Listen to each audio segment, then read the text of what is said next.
Ladies and gentlemen, it is a very sad moment for Kenya. Ni tanzia, ni kilio, ni jambo ambalo limewachogonoa wengi mawazo, ni jambo ambalo limewafanya wengi wapadwe na mori.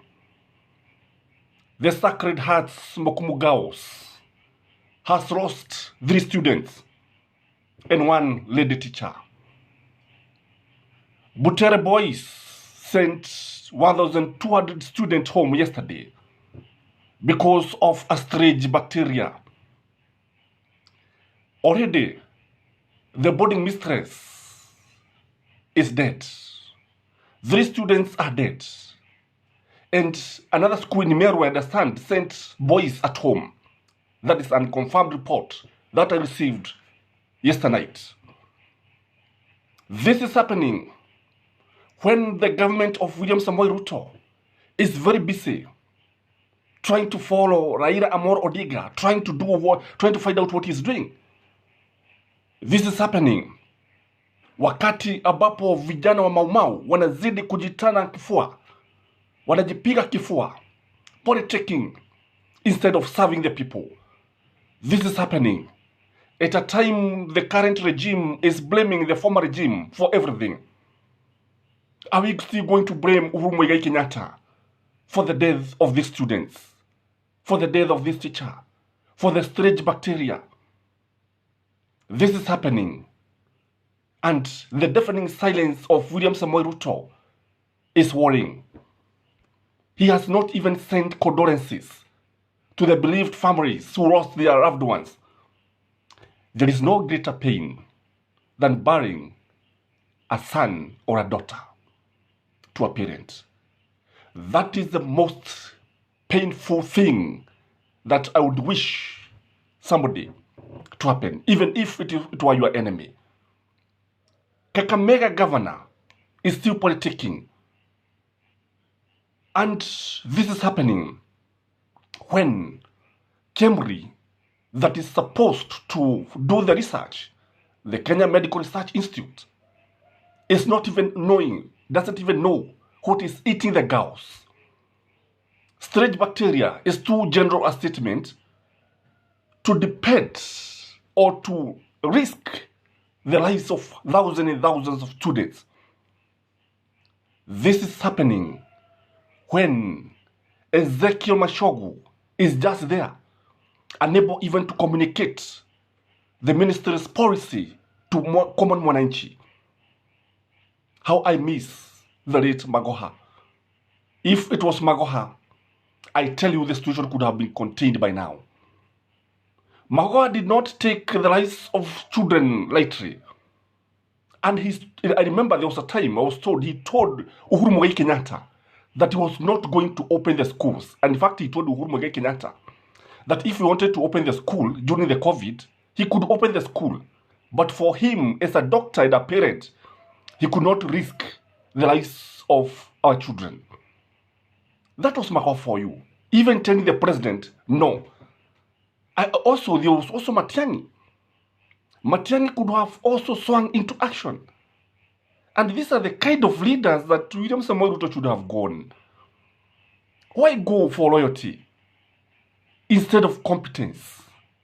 Why go for politicians instead of leaders? A leader is known in times of crisis. William Samoei Ruto is not talking about this. Kijana wa Maumau Gachagua, Riggy G, just attacking Raila Amolo Odinga, blaming the hardship government. Yet, parents are burying their young ones. Parents are burying their daughters. Schools are being closed. Where is the Prime Cabinet Secretary who is supposed to coordinate the government? Why has Makwa not resigned? Why has Ezekiel Mashogu not resigned? Indeed, parents should start demonstrating against this. Because we cannot have a situation where children are dying in school in the hands of an incompetent regime, in the hands of a competent CS. This one should not happen at a time like this. And where is Kuppet, the organization that is very busy crying to TSC to deduct subscription from teachers, ati ndio waendelee kuendelea pale. Wako wapi sasa wakati ambapo mmoja wao wamepoteza maisha yake? Wako wapi wakati mmoja wao ameaga dunia? Wako wapi wakati ambapo the lives of their teachers is at risk? Where are they? Where is Kuppet? Where is the Secretary General? Where is even Nat, KNUT? When all this is happening? Again, when you look at the Ministry of Health, where is the Ministry of Health? The government has not even paid the doctors. It is very, very painful that these are the doctors who are expected to save the lives of our children, and they have not been paid. Although they have taken an oath to put the lives of people, of patients first before any other interest. I believe they are also human beings. How is the government expecting these people to work to solve such a crisis? And I was asking myself, what would happen if a crisis hit William Samoei Ruto's government like COVID? Do you think he's going to handle this situation? In fact, I don't know whether he's even aware of what is happening in Mukumu Gauss. I don't know whether he's still aware. When the parents are crying, the Sacred Hearts are being buried. Just like the name of the school, the Sacred Heart. The Sacred Hearts have been buried. Malaika wa Mungu wamezikwa. Kama hujawahi kuona malaika, makaburi ya malaika, ndio sasa yanaonekana. Watoto wasio na hatia. At a strange bacteria. What is a strange bacteria? And again, when you look at the management of the school, what happened? What is happening? Is it food poisoning? Is it toxic maize? Is it because the government or the management went for cheap food, cheap maize? Because normally, the hygiene of many schools is wanting. When you look at everything, you realize that it is by the grace of God that most students are alive. Again, when you look at Parliament is very busy talking about national dialogue. It is important we talk about national dialogue. But what is the need of the national dialogue when the students are dying?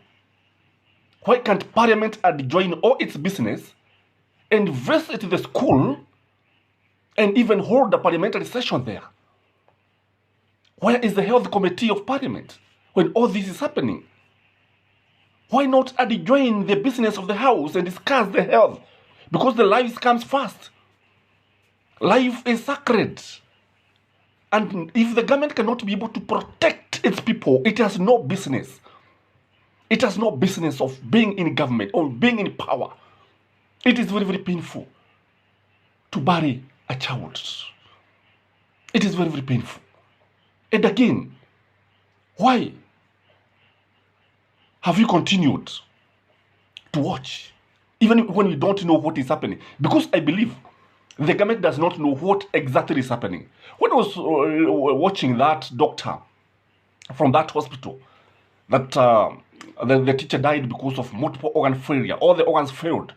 And she was bleeding from all over. All the openings, blood were oozing out. What a disease. It is killing. It is a tragedy that must be confronted. And if William Samoei Ruto feels that our doctors are not competent, why not ask for assistance from a foreign country? Call the Israeli doctors. They are very competent.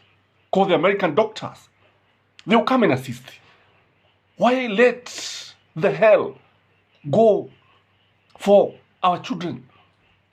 Why leave the situation at Mabo? What is the government waiting for? For sure. Well, serikali inagojea nini unapoangalia? Ni kipi ambacho tunafaa kujiuliza? And now, what should be done, if you ask me? Because we have a serious problem. What should be done? I think even the issue of boarding school should now be re-evaluated. Because there seems to be so many problems emanating from boarding schools. Such things really happens in these schools. And Makoha was of the idea that we increase the day schools. We try as much as possible, reduce the boarding schools and even do away with it. And this should be a national conversation, especially when we are implementing the new education system, the competency-based curriculum. Do we still need boarding schools? Because in boarding schools, students stay like prisoners. They are confined in one place. Even when you contain them in one place, there are all the disadvantages that come with the people being contained in one place, sleeping in one place, in very unhygienic places. In fact, you visit some of these dormitories, whereby you find a decker you find a small room with, I think, 5 deckers. You can imagine. You find students, in fact, sometimes even sheep sleeps better. Nafikiri kuna viongozi wengine hawa wao ambao wanaona katika serikali ambao mifugo wao, wanyama wao, mbuzi wao, kondoo wao na hata majibwa yanaishi maisha mazuri kuliko binadamu na kuliko baadhi ya wananchi ambao unaona hapa, especially those schools. The other thing that should be done is that the Ministry of Education should move in speed, move very fast, and try to investigate what is happening in the school. And Kemri should also be there to tell Kenyans what is eating their children. Why are the parents just there watching? Again, what about the neighboring schools and the neighboring community? Because this thing could have even emanated from the community. Protection and safety of students is paramount in any school, in any education system. Protection of workers, teachers, is also paramount. Like now you see, the person who died was a boarding mistress, meaning that she was exposed because maybe she was sleeping there in the dormitories together with the girls. Kwa hivyo kile ambacho tunaweza tukasema ni kwamba lazima alikuwa, she must have been exposed. And now that she has a family, she was mingling also with a family. She has children. These children could also be at risk. These students went to families, they went to their homes. And now, wakati wanaenda pale na hatujui hata ni ugonjwa gani ambao unaikuba shule hii, unaukuba wanafunzi. Are we not going to spread the disease? Is that disease not going to spread like bushfire? And what is the government going to do? Serikali iko wapi? William Samuel Ruto, the President of the Republic of Kenya, where are you when the students are dying? Rigathi Gachagua, where are you when the teachers are dying? Why waste a lot of time in politicking?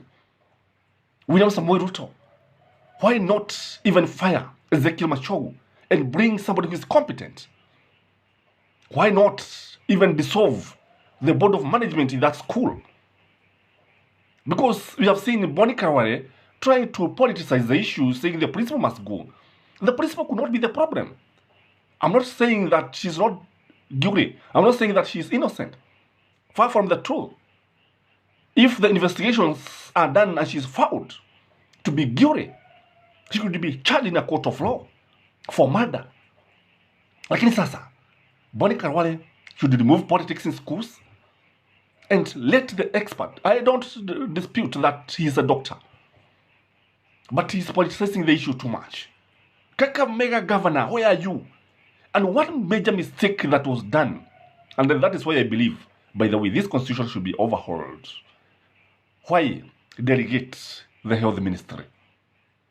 Why? It should be left with the national government. This was a mistake. And that is why, you see, when you look at the teachers were not devolved. And that is why you see the management of teachers by the TSC is not dogged by many problems like the health sector. Is it possible to go back to the central government or the national government, as the case may be, because our counties are not able to handle the health crisis. They are not able to handle our doctors. They are not able to handle the health facilities. They are just politicking, stealing of drugs, everything. Hakuna kitu ambacho kinaendelea pale, ni wizi tu.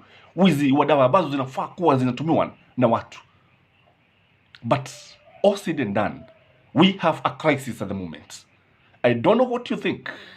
Lakini kwangu nasema mwalimu ambaye ametuacha tunamwambia makiwa. Wanafunzi ambao waliaga dunia ambao ni watoto wetu, tunaomba jamaa, tunawatakia pole. Mungu alaze roho zao mahali pema peponi. And may God intervene because our government has failed its citizen. This is Gachie Skyman, the tallest man in Black Africa. Kindly like this video, comment, and please may you have a healthy day. Bye bye.